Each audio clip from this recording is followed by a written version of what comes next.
जैसे कि last episode में हमने देखा कि जियान ब्लड सेक्ट का पीछा कर रहा था और ब्लड सेक्ट का सेनापति सर्पेंट सेक्ट से लड़ रहा था, लेकिन तभी ब्लड सेक्ट के बाकी लोग जियान को नोटिस कर लेते हैं और जियान को उनके सामने आना पड़ता है। ब्लड सेक्ट का यंग पैट्रियार्क कहता है कि मुझे पता है कि तुम मैप के इस टुकड़े के पीछे हो, लो और इसे ले लो, लेकिन तुम्हें मुझे पहले इसका सीक्रेट बताना पड़ेगा कि आखिर ये मैप का टुकड़ा किस चीज का है। जियान उसे बताने से मना कर देता है, जिस पर जब उसको गुस्सा आ जाता है तो वो सैनिकों से इस पर हमला करवा देता है। सभी सैनिक जियान पर हमला कर देते हैं, लेकिन जियान उन सभी को अकेला ही संभाल लेता है। अब चीफ फिर खुद आगे आता है। हालांकि एल्डर उसे रोकते हुए कहते हैं कि वो इससे लड़ सकता है, लेकिन चीफ जियान को खुद मारना चाहते हैं। चीफ उसे कह देता है कि अगर जियान डरकर भागने लगे तो तब तुम उसे पकड़ लेना, और फिर चीफ जियान पर हमला कर देता है और उनमें स्पॉट बैटल होने लगती है, जिसमें हम जियान को भारी पड़ता हुआ देख पाते हैं। दोनों बहुत आइकॉनिक लेवल की फाइट कर रहे होते हैं, जिसके बाद जब चीफ नहीं जीत रहा होता है तो वो अपनी स्पिरिचुअल पावर यूज करता है। वो अपनी तलवार दूर रखकर अपनी फ्लेम्स निकालता है। एल्डर्स भी ये देखकर हैरान हो जाते हैं और सोचने लगते हैं यंग पैट्रियार्क के पास ये स्किल भी है, उसे नहीं पता था। पैट्रियार्क को यंग पैट्रियार्क से काफी उम्मीदें हैं और शायद ये सारी उम्मीदों पर खरे उतरेंगे। याओ लाओ जियान को समझाते हैं कि तुम्हें केयरफुल होना होगा, हमारा स्पिरिट माइटी के साथ कोई मुकाबला नहीं है, यानी अब उतने स्ट्रांग नहीं है। जियान भी फिर अपनी फ्लेम्स को निकालता है और वो दोनों अब एक दूसरे को अपनी फ्लेम से सरपास करने की कोशिश करते हैं, जिसमें पहले तो जियान कमजोर पड़ता है, लेकिन फिर तभी जियान की फ्लेम्स बढ़ने लगती हैं और यंग पैट्रियार्क को घेर लेती हैं। यंग पैट्रियार्क को दूर हटना पड़ता है। एल्डर आकर उसको संभालता है और सलाह देता है कि अभी हमारे लिए अच्छा यही है कि हम यहाँ से भाग जाएं, वरना ये हम दोनों को मार डालेगा। लेकिन यंग पैट्रियार्क भागने से मना कर देता है और कहता है कि हमें बस इसे थोड़ा समय तक संभालना है, सेनापति आता ही होगा। अब फिर हम सेनापति को देखते हैं जो सर्पेंट सेक्ट के एल्डर को मार देता है और फिर वापस ब्लड सेक्ट के लोगों की तरफ आने लगता है। वहीं जियान भी अब उन दोनों को मारने के लिए आगे बढ़ता है। यंग पैट्रियार्क कहता है कि मेरे पापा फैन लाओ एक फाइटिंग किंग है, अगर तुमने हमें कुछ भी किया तो वो तुम्हें तुम्हारे परिवार सहित खत्म कर देंगे। जियान नहीं डरता और वो आगे बढ़ता ही जा रहा था।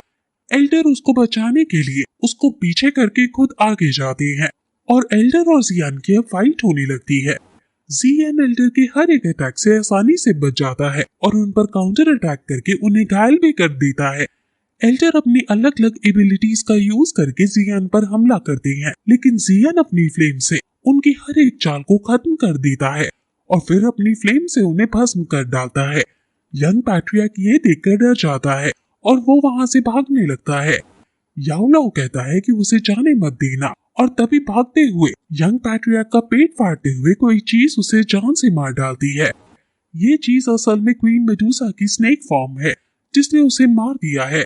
और फिर तभी याओ लाओ को सेनापति के आने की अनुभूति होती है, इसलिए वो जियान को तुरंत वहां से दूर जाने को कहता है। जियान विंग्स निकालकर फुल स्पीड में सारा ट्रेजर लेकर वहां से भाग जाता है। अब वहां सेनापति आता है, जो पहले तो ब्लैक स्कल टॉम के लोगों को मरा देखता है और फिर अपने ही सैनिकों को मरा देखता है।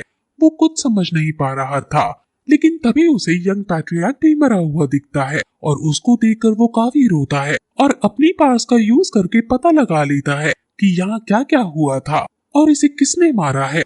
वो कहता है कि तुम कोई भी हो, मैं अब तुम्हें नहीं छोड़ूंगा। वहीं जियान अब बहुत दूर आ चुका है और अब ये लोग उस शहर से निकल चुके हैं। जियान को वही एक गुफा दिखती है और वो आज रात इस गुफा में व्यतीत करने का डिसाइड करता है। जियान अब उस मैप के टुकड़े को पुराने 2 टुकड़ों के साथ मिलाता है। ये टुकड़े उसने 3 साल से रख रखे थे। अब मॉन्स्टर फायर तक पहुंचने के लिए उसे सिर्फ एक टुकड़ा चाहिए। जियान अब ये ननयांग पिल निकालता है। याओ लाओ जियान को इसे खाने को कहता है, क्योंकि जियान का इसे अपने पास रखना सेफ नहीं है। जियान ये सुनकर हैरान हो जाता है, लेकिन याओ लाओ उसे समझाता है कि तुम्हें ये ननयांग पिल को खाना है। जियान कहता है कि लेकिन मैं इसे ऐसे ही साबुत कैसे खा सकता हूँ, इसको लेने की पूरी एक प्रोसीजर है। लेकिन याओ लाओ कहता है कि ये ऐसे भी असर करेगी, तुम सिर्फ इसे खाओ। जियान फिर उनकी बात मानते हुए इसे खा जाता है और एक्सपेक्ट करता है कि कुछ होगा, लेकिन उसे कुछ महसूस नहीं होता। जिस पर जब वो अपने टीचर से पूछता है तो टीचर बताते हैं कि ये कोई नॉर्मल बाकी पिल्स की तरह नहीं है जो तुम्हें लेते ही अपना असर दिखा देगी। इस मेडिसिन का असर तब होगा जब ये एक्टिवेट होगी।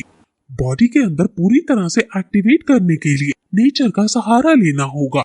नेचर इनके अनएक्सपेक्टेड बेनिफिट्स को अनलॉक कर सकती है, लेकिन क्योंकि तुमने अभी सिर्फ एक ही शॉट मिला है, जब ये एक्टिवेट होगी तो काफी दर्द होगा जिसे हर कोई नहीं सह सकता है। इसमें जान जाने का भी रिस्क है, लेकिन तुम्हारे साथ क्योंकि मैं हूँ इसलिए ज्यादा चिंता करने वाली बात नहीं है। ये दर्द बड़े बड़े लोग भी नहीं सह पाते हैं। जियन कहता है कि लगता है आप बहुत बड़े बड़े लोगों से पहले मिल चुके हो जो आपको ये सब पता है। याओलाओ कहता है कि मेरे बारे में तुम मत जानो, अभी मेरे बारे में जानना तुम्हारे लिए हानिकारक हो सकता है। जियन पूछता है कि तो ये पोशन अभी मेरे ऊपर मतलब कुछ वर्क नहीं करेगा। याओलाओ कहता है कि ऐसा नहीं है। ज़ुआनलॉन्गडैन ड्रैगन मैजिक बॉक्स रिफाइनिंग की 6th ऑर्डर की पिल है। अगर थोड़ा थोड़ा तुम इसे एब्जॉर्ब करते रहे तो कुछ पार्ट्स मिलती रहेंगी।